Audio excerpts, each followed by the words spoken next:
Marian Rivera nawala na sa tamang katinuan matapos iwan ni Dingdong Dantes at sumama kay Lindsay De Vera.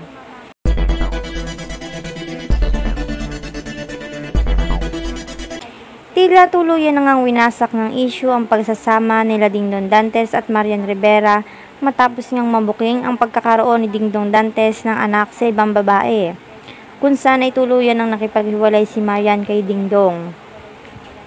Marami pa rin ang mga tagahanga ng mga ito ang hindi makapaniwala na tuluyan ng maghihiwalay ang mga ito. Marami naman ang galit na galit kay Lindsay matapos nga raw nito sirain ang tahimik na buhay nila Marian Rivera at Dingdong Dantes. Ayon nga sa usap-usapan ay matapos makipaghiwalay ni Marian kay Dingdong ay minabuti na lang daw ni Dingdong na makita at makasama ang anak niya kay Lindsay.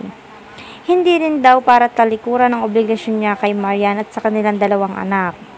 Sa ngayon daw ay tinatanggap na lang muna niya ang consequence ng kanyang mga kasalanan. Ngunit isang balita pa raw ang mas lalong nagpalala sa emosyon ni Marian.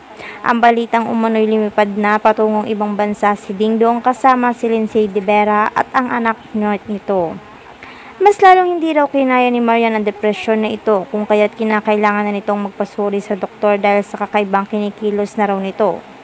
Kaya naman maging ang pamilya Rivera ay halong-halong emosyon ang nararamdaman para kay Marian. Dahil hindi daw nito deserve ang masaktan tulad ng mga nararanasan niya ngayon.